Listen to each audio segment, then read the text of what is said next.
I'm Jeffrey Brown with the PBS NewsHour, and it's my pleasure to be here with Earlonne and Nigel in their new office at the Studio for Reveal at the Center for Investigative Reporting. And it's my pleasure to say, listen up. Hey, if you get up and walk out, that make headlines, right? Yeah, I hope that doesn't happen. I just hope that, I just hope that we can ask questions that he's not used to having, and it won't just be another just another interview. Right. I can't remember how many interviews. You're listening to a special, unscheduled, abbreviated episode of Ear Hustle. I'm Earlonne Woods. I'm a former resident of San Quentin State Prison in California, and now a full-time producer for Ear Hustle. I'm Nigel Poor, a visual artist, now podcaster. I've been working with the men at San Quentin for almost 8 years now. And together, on this episode, we're going to take you to Sacramento for a little chat with Governor Brown. The Honorable Jerry Brown. Earlonne, we should say to listeners right off the bat that if this is the first time you've listened to Ear Hustle... Stop. This is an audio extra. This is not one of our regular episodes. If you're new to the show, go listen to something in season 1, 2, 3, and soon to be 4. But if you went to 1, what about, I don't know, what would you recommend?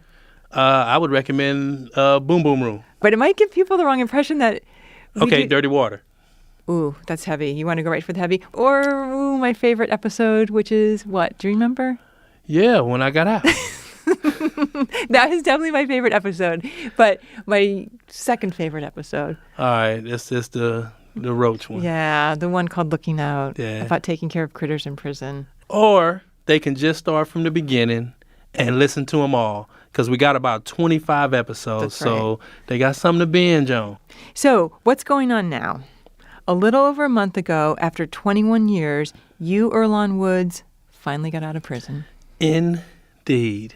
Governor Brown commuted my life sentence, so I'm free as a bird. Now we're gearing up for season 4, which should start in the summer. And we're going to keep doing stories about life inside San Quentin. And outside. Like stories of reentry, stories from other prisons, all kind of stories. In the meantime, we got an invitation to meet with the governor, Jerry Brown.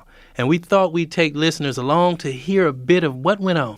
So months ago, before you were released, we actually asked to do an interview with the governor, but we didn't hear anything until recently. So on Thursday, January 3rd, just a few days before he left office, actually, we went to the governor's mansion. Going to go holler at the governor, see what he's talking about, you know. With our whole 35 minutes that we get with him. 35, you know, we gonna floss that into a little longer. So, be honest. Are you nervous? Not at all. Why not? People don't scare me. Well, but it doesn't scare you, but, I mean, it's our freaking governor. I mean... The Honorable Governor, Jerry Brown. I got much respect for him, but he still don't scare me. Someone doesn't have to scare you to make you nervous. Nah. That's how you equate. Nah, he's just a regular dude. And it was amazing. Okay, just physically, the building. It was old. It seemed like it was there since the 1800s. Definitely. But wasn't it elegant? No, it was tall people back then. What, because the doors were like 15 feet tall? Yeah. And the doorknobs were like at your chest. It was interesting. It was beautiful. And it was also, they still had all the Christmas decorations up, so it was kind of festive. But also, he was moving out. He was moving out. Everything was boxed up, and you was over there looking in boxes. Oh, I was totally peeping. I saw all his clothes in the box. Not all of his clothes, but some of his clothes. And believe me, I really wanted to look a little more closely, but I tried to be discreet. And what was the other thing? You probably took some. No way did I take anything. Because you couldn't tell if there was surveillance there or not. Oh, yeah, true. And what did you see on the shelf that was pretty funny? Oh, the bobblehead. Bobblehead Brown. Yeah, I took a picture of it, too. It was pretty great. So we were looking around, we were seeing all of this stuff, and then... Here come this dog, the governor dog. So would it be like a governor dog? Yeah. The dog came and sniffed us out. Followed by the governor himself. Good. How are you? How you doing, Earlonne Woods? Nice to meet you. Pleasure to meet you. Hi, Nigel Poor. Hi, Nigel. How are you? So we wanted to meet the governor not only because he commuted your sentence, but also because of the sheer number of people he recently commuted and pardoned. He's been on a tear. No kidding. In his last 2 terms, he's commuted and pardoned more people than any other governor in California's history. I know. What about Schwarzenegger? Schwarzenegger, he commuted and pardoned, I think, 25 people. And Gray Davis? Gray Davis, 0. 0. So we wanted to get a sense from Governor Brown, why? Why'd he do that? Why'd he take that path? Okay, but first this, we had a very self-serving question. Podcast, and we were curious if you've ever listened to the podcast. No, I have not. Not to this. No, I not yet. haven't. But I haven't listened to any Soon. podcast. I was wondering, No, do you have but- time to listen to anything? My wife listens to podcasts, but I have not yet. But out on the ranch, I'll have more time. Okay. That's what's up. Okay. So, E, did that surprise you? Nah, it didn't surprise me. I knew his team had listened. But a lot of people think that your sentence was commuted because you're the co-host of Ear Hustle, and you've gotten a lot of attention for it. Well, I look at it like this. There's a lot of people around me that got commuted that had nothing to do with Ear Hustle. You know, so I think it was more of my rehabilitation and all the stuff that I put in my commutation packet. Ear Hustle being one of them, no? Yeah, it was definitely mentioned in your letter. Yeah, I mean, and his staff was like, hey, we love Ear Hustle. But that certainly doesn't take away from the work you've done over these last 20 years. Right, I've been doing it. So what do you think about a podcast being produced inside a prison that basically you oversee? I mean, you have control over. Does it surprise you? Well, it is unusual, and that's why people are taking such note of your podcast and what you're doing. So I would say it's a good thing. The prisons are very isolated, very separated. Most people never think about them. Yeah. They are a very significant part of state government, both in terms of the human impact and in terms of the money and the personnel that goes into it.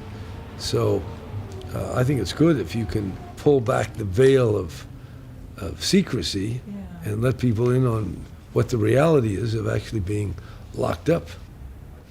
Oh, man, E, I can't think of a better explanation of what we've been up to with this podcast.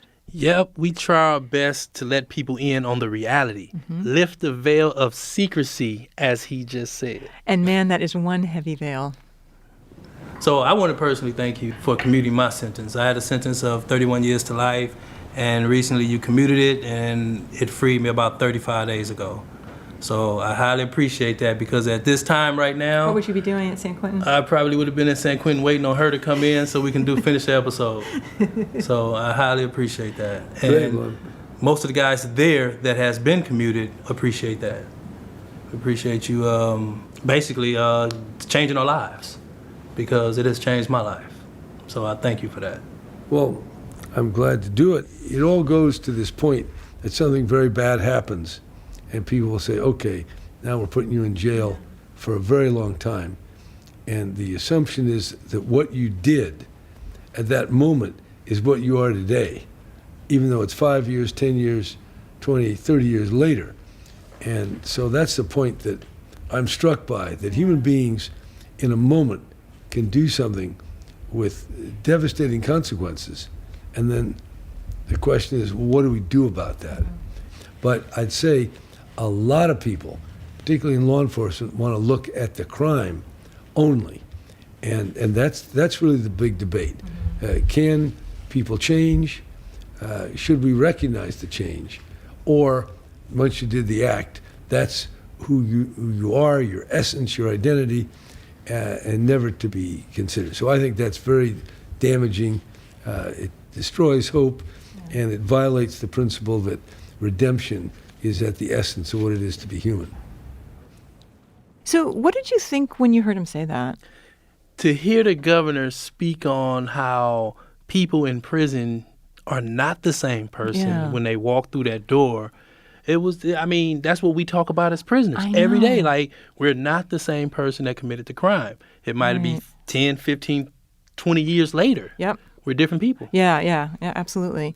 So, E, I know one of the things you really wanted to ask the governor about was 3 strikes.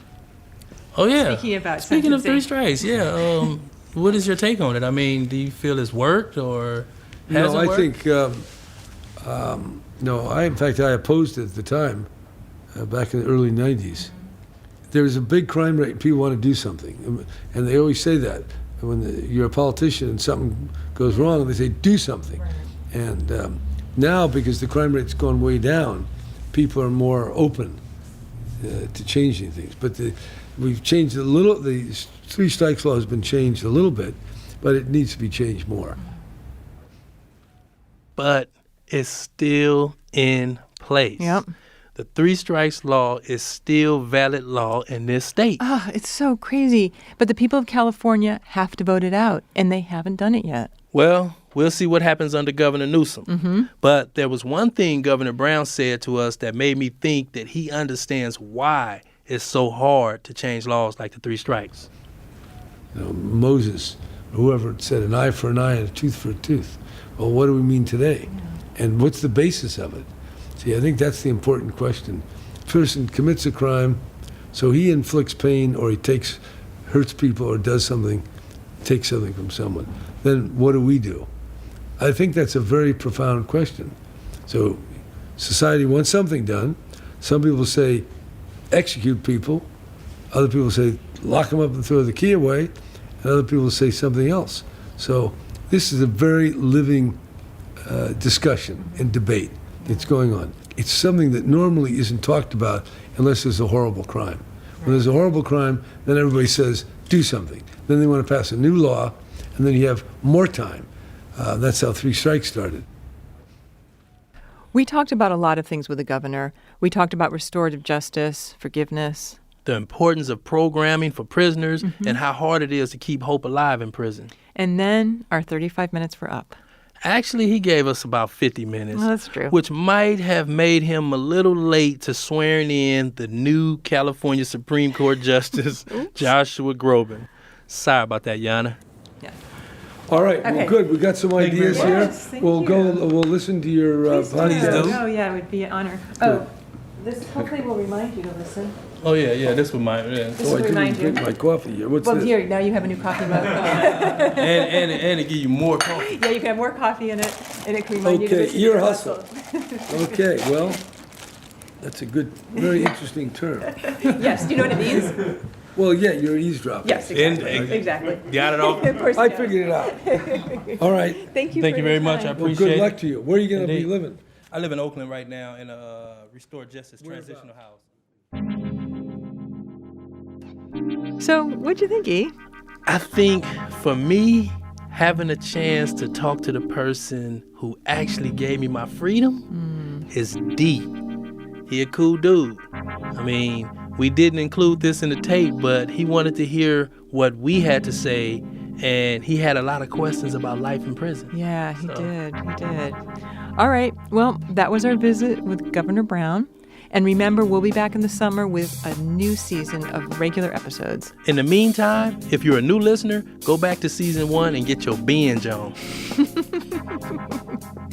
Ear Hustle is produced by myself, Nigel Poor. And me, Earlonne Woods. Pat Mesiti-Miller recorded the visit with the governor. This episode included music by David Jazzy and Antoine Williams. Curtis Fox is our story editor. Aaron Wade's our digital producer. And Julie Shapiro is our executive producer for Radiotopia.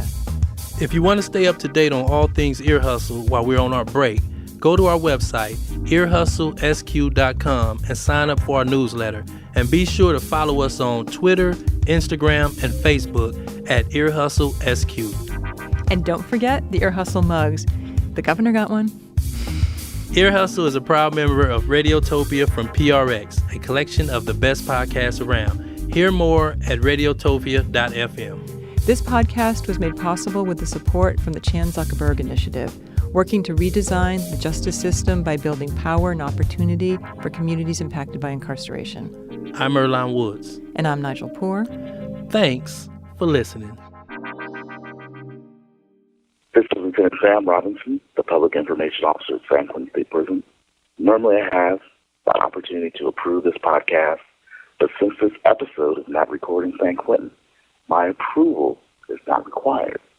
Nonetheless, I do, as tradition always holds, I do approve this episode.